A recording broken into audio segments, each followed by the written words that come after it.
Welcome to the Purple Warriors podcast. I'm Ali Sugars, your host, and thank you so much for joining me.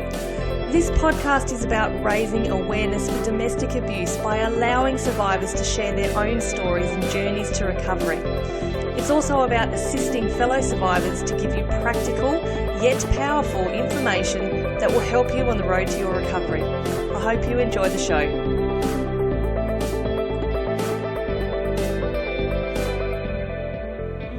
Welcome everybody to our very last Purple Warriors podcast for 2019. What an amazing beginning we have had to the beginning of the podcast over the last 6 months. And I would just like to extend a huge thank you once again to every single one of my guests who has come on and shared their expertise and often their very personal stories. And I would also like to in particularly thank every single one of my listeners who have supported the program over this time.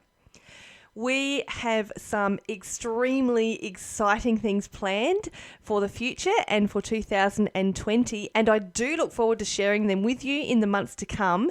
And most importantly, I look forward to continuing to support you in your journey of recovery from abuse. Or if you are someone listening to this to learn how to help someone in an abusive situation, I look forward to educating and supporting you as well. But before we say goodbye to the end of the year and even this decade, we have today's topic to discuss, and we are going to talk about combating loneliness at Christmas time. So, for most people, the summer holiday period, and in particular the Christmas and the New Year period, are the best time of year. They are often our favourite time of year. But let's of course not forget those of us who may find that this time of year is often the worst and the most painful and the loneliest. Now, there can be many reasons why we may be feeling this way.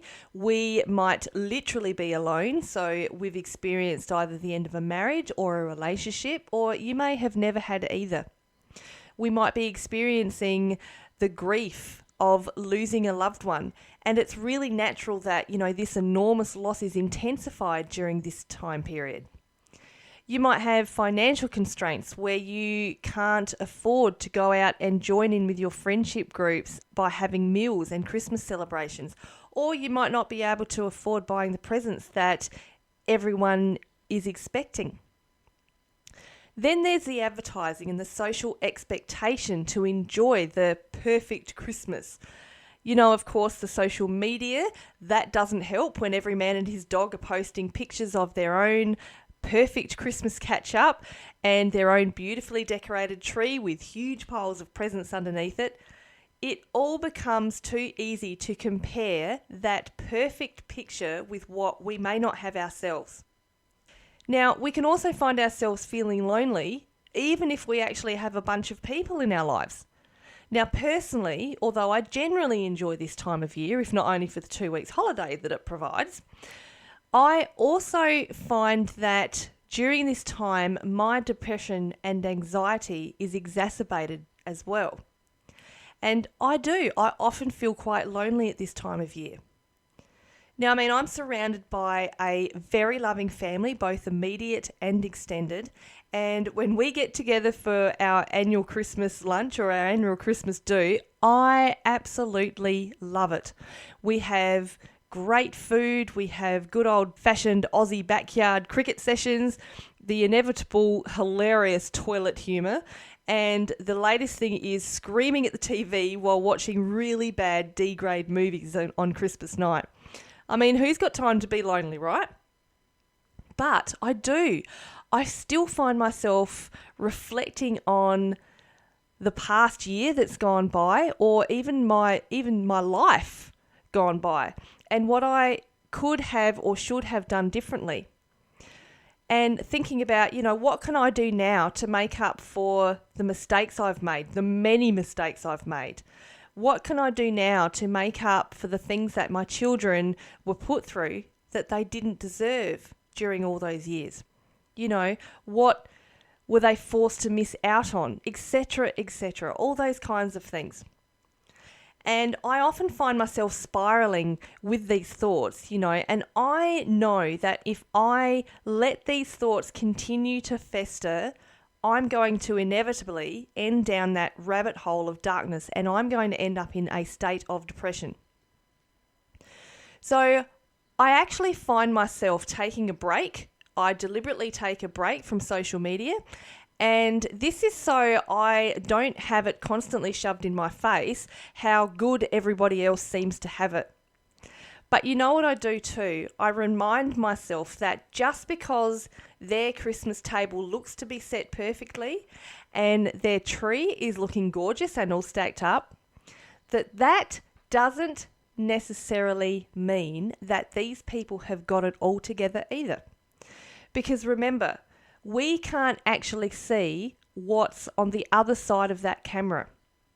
They might be suffering just as much or even more than what we are. So for me, in the last few years in particular, you know what I've actually realised? I've realised that rather than looking backwards and wondering what could have been or what I could have done better, I found it more satisfying to actually have gratitude for the experiences that I've had, even the bad ones, to take stock of what I've learned from those experiences and to even look towards a better future. So I've started to begin dreaming about that future, to visualize it, plan for it like it is going to happen, and even plan for it as if it is already happening. So we need to stop seeing ourselves as the victim of whatever circumstance we are or were in. Now, this might sound cliche. It might even sound quite harsh. I get that. Because for years, for me, I had the mindset of poor me, woe is me. No one understands what I'm going through. I mean, my brother, who is only a couple of years younger than me, he has a very happy marriage. He is married to a beautiful woman. He's got 2 very beautiful children. And you know what? When I look at him, I see that he actually has now everything in life that I dreamt of having when I was first married myself. Now, don't get me wrong. I am so happy for him and everything that he has. But I have realized that rather than being jealous of him and comparing my situation to his, I think about the different life experiences that I have had and how they have helped me grow into the woman that I am today. And also how they've helped my children grow into themselves as well. And even though there's been so much crap in that past, do you know what? There has been a whole lot of good too. And that's what I choose to focus on. So what else can we do to combat that loneliness at Christmas time and maybe to stop ourselves getting into that depressive state? Well, the first thing to do, I would suggest, is to focus on yourself and just acknowledge how you feel. It is okay to not be okay. I can guarantee that you are not the only one out there feeling that way, and I can guarantee that you're definitely not the only one in your own friendship group feeling this way either. There's most likely at least one person, probably many, that feel this way. But rather than getting stuck in these negative thought patterns, why not do something for yourself that's going to make you feel better and something that you deserve? Because as a rule, us as abuse survivors are so used to putting ourselves dead last. And we do this to the extreme at Christmas time. You know, we are so busy trying to create the perfect Christmas for our family and in particular our children that we forget about ourselves. I just want to say, what about you? You are allowed to enjoy yourself just as much as everybody else does. Now, one thing I used to do is when I was single is I used to go out and splurge on something for myself. that I'd been thinking or dreaming of all year. Even if it was something really simple, like an item of clothing or even a kitchen appliance. Once I even took myself out to get my hair and nails done. Now, this is going to seem like something really small and simple for some people, but when you haven't had the money to afford or you haven't had time to get a decent haircut all year, this feels absolutely incredible. This year, my present to myself is a little bit different. I have chosen to give back to a charity. Now, I've been through my fair share of crappy experiences, as you know, but now I'm really lucky. I have an amazing partner. He is the love of my life. His name's Craig, and he's my rock, and we support each other in everything that we do. I don't need or want a lot of physical items. I'm really happy with the simple life that we live together. So I thought, well, why not give instead? And through the help of another networking group that I'm in, I chose the charity Share the Dignity and the It's in the Bag project, where you get an old secondhand handbag that's in good condition, and you fill it with special items that are going to spoil a special lady in need. And I got to tell you, doing this felt absolutely amazing. When I actually began putting the goodies in the bag, I was actually in quite a depressive state myself. As I mentioned, this is quite normal for me this time of year.